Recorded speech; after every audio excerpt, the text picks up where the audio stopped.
Fox FM पर मेरा नाम है आरजे रविंद्र। ये है India's food business expo 26, India's biggest B2B business food sector के अंदर। हमारे साथ में वो शख्सियत जिनको हम 2 दिन से पीछा कर रहे हैं, सर आइए, सर पॉडकास्ट, सर ये, और अब जाके वो राजी हुए हैं। श्रीमान अभिषेक अग्रवाल जी हैं, फाउंडर है आप ग्लोबल फूड्स के। और जैसे कि आप देख रहे हैं बहुत डिफरेंट आइटम जो है सर यहाँ पर छा रखे हैं, स्टॉल पे इतनी भीड़ है और एक गजब की जर्नी भी है, वो धीमे धीमे सर ही बताएंगे। सर सबसे पहले आप सबसे मिल रहे हैं, क्या बोलना चाहेंगे? ग्लोबल फूड्स और मेरे बारे में बस इतना ही है कि बस एक छोटी सी जर्नी है, काफ़ी स्ट्रगलिंग फेज रहे और इसको स्टार्ट किया हमने। फूड एक्सपो में आए हैं, काफ़ी अच्छा चल रहा है। कैसा अब तक का एक्सपो का रेस्पॉन्स कैसा लग रहा है? एक्सपीरियंस क्या कह रहा है आपका? एक्सपीरियंस कह रहा है कि बस कंज्यूमर तो रेडी है पे करने के लिए। जो हमारे बायर्स हैं, जो डिस्ट्रीब्यूटर हैं, वो हमसे बल्क में ले रहे हैं लेकिन प्राइस पे नहीं करना चाह रहे हैं। और कंज्यूमर रेडी है कि उन्हें और प्रीमियम क्वालिटी चाहिए, इससे भी अच्छी क्वालिटी चाहिए। दे आर रेडी टू पे, बट हमारे जो डिस्ट्रीब्यूटर है उनको बस समझाना है कि वो और थोड़ा सा फोकस करे क्वालिटी पे, तो ज्यादा अच्छा रहेगा प्राइस से ज्यादा। अब क्योंकि आप फाउंडर हैं, ओनर हैं ग्लोबल फूड्स के, वो जर्नी सब लोग जानना चाह रहे हैं, कैसे एंटरप्रेन्योरशिप में कैसे और जॉब से शुरुआत हुई थी, क्या एक आइडिया आपके माइंड में चल रहा था? हमेशा से पढ़ाने का शौक रहा है सर। पढ़ाते पढ़ाते क्या है कि यंग क्राउड्स के साथ जब आप डेली बेसिस पे इंटरेक्ट करते हैं तो उन्हें लगता है कि उनसे बहुत कुछ सीखने को मिलता है कि क्या है, कैसे काम करना चाहिए जी। तो उनको पढ़ाते पढ़ाते मैं पार्ले जी की केस स्टडीज पढ़ा रहा था क्लास में। अच्छा। पार्ले जी की केस स्टडीज पढ़ाते पढ़ाते तब तक मेरा ये पास्ता का बिजनेस स्टार्ट हो चुका था। अच्छा। तो फिर मुझे ये उनसे पार्ले की केस स्टडी पढ़ाते पढ़ाते क्लिक किया कि एक सिंगल प्रोडक्ट से मैं अपने प्रोडक्ट पोर्टफोलियो को डाइवर्स नहीं कर पाऊंगा जी। तो मैंने इसमें धीरे धीरे फ्राइम्स ऐड किए, पोहे ऐड किए, फूल मखाने ऐड किए। अच्छा, कई बार ऐसा होता है कि आपको टेस्टिंग भी करनी पड़ती है, चीजों को एक्सप्लोर भी करना पड़ता है, रिसर्च मारना पड़ता है, तो कितना मार्केट रिसर्च आपने थियोरेटिकल और प्रैक्टिकली मारा था? बहुत किया था सर, बहुत मेहनत की थी। इनफैक्ट जो मशीन है वो मैंने खुद ने ऑपरेट की ऑलमोस्ट फॉर 8 मंथ्स। कोई भी ऑपरेटर, कोई भी लेबर नहीं था मेरे साथ। मैंने मशीन को खुद ऑपरेट किया। पहले तो ऑपरेशनल प्रोसेस सीखा इसका पूरा कि कैसे ऑपरेट होता है, कि कल के दिन अगर ऑपरेटर नहीं है मेरे पास तो मेरी मशीन या फैक्ट्री बंद नहीं होनी चाहिए जी जी। सेकेंड, हमने जब फ्राइम्स और ये पास्ता स्टार्ट किया तो ऑलमोस्ट 3 टन के आसपास हमने रवा बर्बाद किया। अच्छा। और 3 टन के आसपास हमने मैदा बर्बाद किया। फ्राइम्स मैदा से बनता है और ये सूजी से बनता है जी, जिसके अंदर में कभी क्वालिटी में कंसिस्टेंसी नहीं आ रही थी, कभी ब्रेकेज के परसेंटेज ज्यादा आ रहे थे।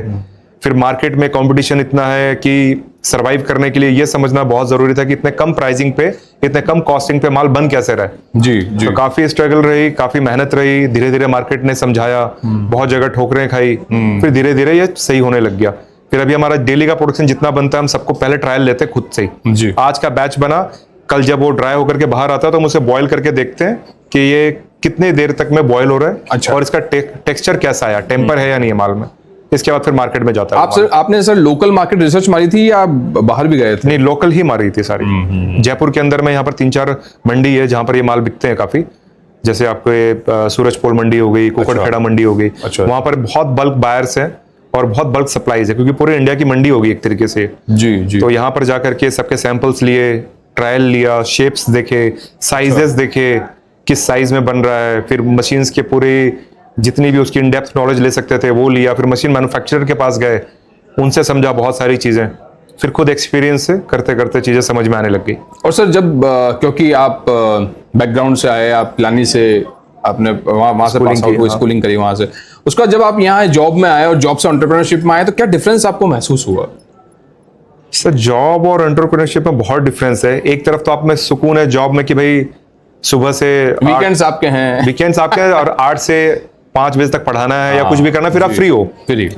लेकिन बिजनेस के अंदर में संडे भी मंडे जैसा ही है और मंडे भी संडे जैसा ही है, आपके ऊपर है।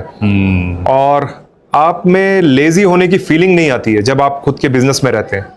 आपको पता है कि आप नहीं करोगे तो चलेगा नहीं। फिर आपके लिए कोई भी काम छोटा या कोई भी काम बड़ा नहीं होता। There are times when I used to pack all this things. मैं पैक करता था इनको, मैं लोडिंग भी मैंने खुद कर रखी है कई बार जी। 50 kg का बैग आता है, वो भी खुद उठा करके मशीन में डाला है कई बार। तो सारे रोल निभाने हैं, सारे रोल निभाने। आप ऐसा नहीं सोच सकते कि आप एंटरप्रेन्योर, आप बैठ करके सिर्फ डिसीजन मेकिंग करो। आपको लेबर के साथ भी वो कनेक्टिविटी बनानी पड़ती है। जब लेबर को दिखता है कि सर खुद मेहनत कर रहे हैं हमारे साथ, तो उनको लगता है कि यार अब हम जो है टाइम पास नहीं कर सकते। जॉब में क्या होता था कि चलो हमें एक टाइम पास करने का रहता है दिमाग में, यार 5 बज जाएंगे घर चला जाऊंगा। यहाँ पर तो अगर घर में फंक्शन भी है 5 बजे और आपका काम कंप्लीट नहीं है तो भाई हम 1 घंटा लेट आ रहे हैं, आप रुको थोड़ा देर। जी तो वो आपको करना पड़ता है सर। जॉब में और बिजनेस में बहुत डिफरेंस है। फिर वहां पर एक फिक्स्ड सोर्स ऑफ इनकम है कि हाँ इनकम इज फिक्स्ड। जी यहाँ पर आपके पास पता नहीं सर, कभी भी मशीन्स में कोई फॉल्ट आ गया, जी कोई एक्स्ट्रा एक्सपेंसेस आ गए, कोई ऐसा झटका लग गया कि जो पूरे महीने की कमाई है वो एक ही बार में चली गई। तो ऐसे भी होते हैं सर चीजें। अच्छा, क्योंकि प्रोडक्ट्स की बात करते हैं तो जैसे पास्ता हम देख रहे हैं, इसके अलावा भी बहुत सारी मखाने हैं, फ्राइम्स भी है पोहा सर, भी, हाँ अब पोहा भी है, फ्राइम्स भी है, चार प्रोडक्ट है अभी सर हमारे पास। प्रोडक्ट यहाँ पे। सबसे डिमांड में कौन सा आ रहा है? सभी आ रहे हैं या? सर सबसे ज्यादा हमारा पास्ता बिकता है पास्ता। सर। लोगों को ट्रस्ट है कि इनके पास जो ब्रांड बन रहा है पास्ता का वो सूजी का बनेगा। और जयपुर के अंदर में इटालियन पास्ता बनाने वाले बहुत कम प्लेयर्स हैं जी। 1-2 ही होंगे शायद। अच्छा। तो मुझे लगा कि मुझे इस पर्टिकुलर फील्ड में फोरे करना चाहिए क्योंकि इसमें ज्यादा प्लेयर्स हैं नहीं। दूसरा सर, हमने व्हाइट लेबलिंग पे ज्यादा फोकस किया। अच्छा। अब मैं जब नया आया हूँ, मुझे अपना ब्रांड बनाने में बहुत टाइम लगेगा, बहुत एक्सपेंसेस लगेंगे, बहुत एफर्ट्स लगेंगे। तो मैंने क्या किया कि जो ऐसे कुछ प्लेयर्स हैं जिनके ऑलरेडी मार्केट में वेल एस्टेब्लिश्ड ब्रांड है, जैसे टी का किसी का ब्रांड हो गया, मैंने उनको पिच किया कि आपके जो कस्टमर है टी के या पोहे के, आप उनको मेरा पास्ता बेचो, ब्रांड आपका रहेगा। जी जी जी, मुझे तो मार्केट आपसे मिल ही गया, जैसे आपका 450 कस्टमर का कोई कंज्यूमर बेस है। बिल्कुल बिल्कुल। तो मुझे फर्स्ट डे अगर मैं आपको कन्विंस कर लेता हूं तो मेरे पास 400 ग्राहक पहले दिन ही आ गए। तो अभी मेरे पास 12 बड़े बड़े ब्रांड्स की व्हाइट लेबलिंग का काम है। तो मैं एक पीस पे हूं कि चलो मेरा जितना प्रोडक्शन है मैं उतना सेल ऑफ कर रहा हूं। अब मुझे मासेज में माल बेचने की टेंशन खत्म हो गई। तब जाके मैंने अपने ब्रांड पे फोकस करना स्टार्ट किया कि चलो मेरा माल तो ऑलरेडी जितना प्रोडक्शन हो रहा है बिक जाएगा, अब मुझे लोग बाजार में जानेंगे कैसे। तो मैंने फिर ये अपना खुद का ब्रांड भी लॉन्च किया जो धीरे धीरे हम पुश कर रहे हैं मार्केट में। एक सवाल जो सबके जहन में आता है और जो कोई स्टार्टअप भी करता है या स्टेप लेता है, सोचता भी है कि तो फंडिंग आता है, पेशेंस लेवल चेक करना पड़ता है, कितना चीजें हैं, बहुत रिसर्च भी करनी पड़ती है। सबसे ज्यादा चैलेंज किस सेक्टर में आता है? सर बिना पैसे के भी काम किया जा सकता है। अच्छा। बिना पैसे के भी काम किया जा सकता है। कॉन्फिडेंस और कन्विक्शन, 2 चीजों की बहुत जरूरत है। कॉन्फिडेंस एंड कन्विक्शन की और सेल्फ बिलीफ की। सर मैंने भी जब काम स्टार्ट किया तो मेरे पास कुछ भी नहीं था इनफैक्ट। तो मेरे दिमाग में बस यही था कि जिससे भी काम करेंगे ऑनेस्टी के साथ करेंगे। जिससे माल लिया उसको टाइमली पेमेंट किया।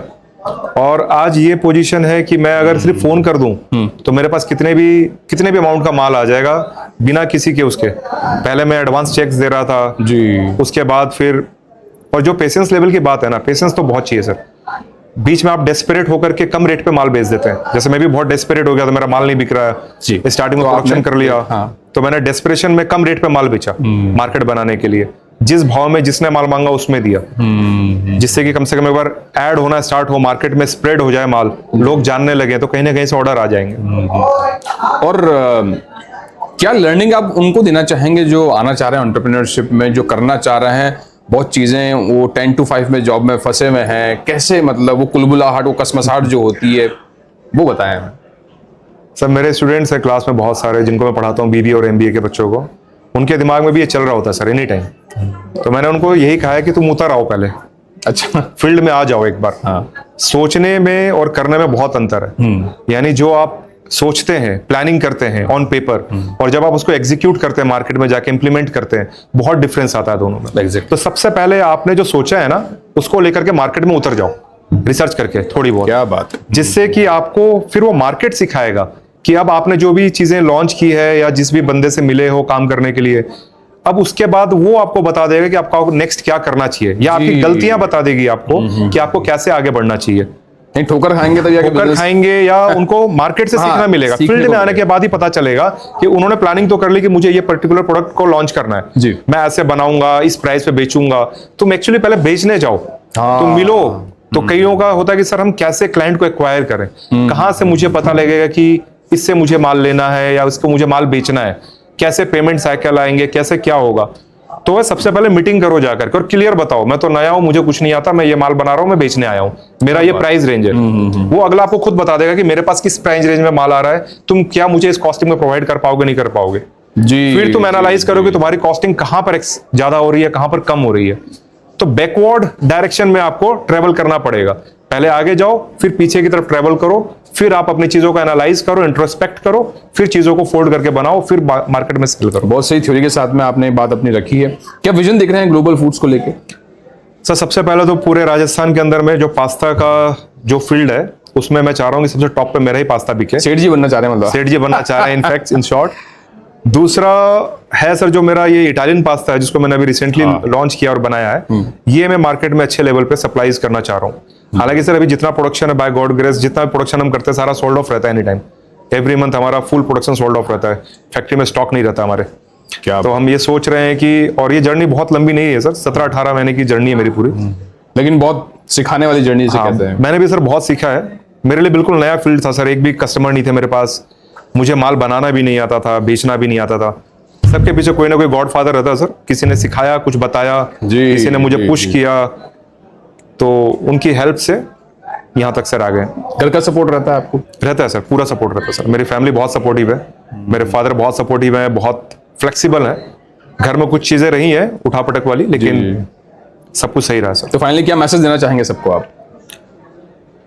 वही sir, self belief, hard work, and there is no shortcut to hard work. जो ये सारे कहते हैं कि मुझे रातों रात मिलीनियर बनना है, बहुत सारे फॉलोअर्स बनाने हैं, मैं जब मार्केट में उतरूंगा मैं ऐसे ये कर दूंगा, वो कर दूंगा, जो मेरे स्टूडेंट्स कहते हैं मैं 4 डालूंगा, ऐसा यूज करते हैं वो, ऐसा इन जनरल होता नहीं है। आपको बहुत सारे रफ फेजेस से गुजर करके आपको काम करना पड़ता है। इनिशियल लेवल पे आपके सामने एक पूरा घना जंगल है, जंगल को पहले आप काटोगे, फिर जमीन को फर्टाइल बनाओगे, फिर सीड्स को डालोगे, फिर धीरे धीरे प्लांट बड़ा होगा, फिर जाकर के आप फ्रूट्स को यूज कर पाओगे। नहीं तो बहुत दिक्कत रहेगी। सर बहुत बहुत शुक्रिया, थैंक यू इस पॉडकास्ट में आने के लिए। ग्लोबल फूड को वाकई में ग्लोबली करने का एक जो आपका विजन है, हम चाह रहे हैं कि उस लेवल पे, उस मुकाम तक आप जल्दी पहुंचे। Thank you so much. तो बहुत बहुत शुक्रिया जितने भी बॉक्स लिसनर्स हैं, व्यूअर्स हैं, हम जो देख रहे हैं हमको इस एक्सपो के जरिए। और एक्सपो के बारे में सर, क्योंकि बहुत अच्छा एक्सपो है, बहुत अच्छा एक्सपो सर, बहुत अच्छा एक्सपोजर मिला, बहुत कुछ सीखने को मिला।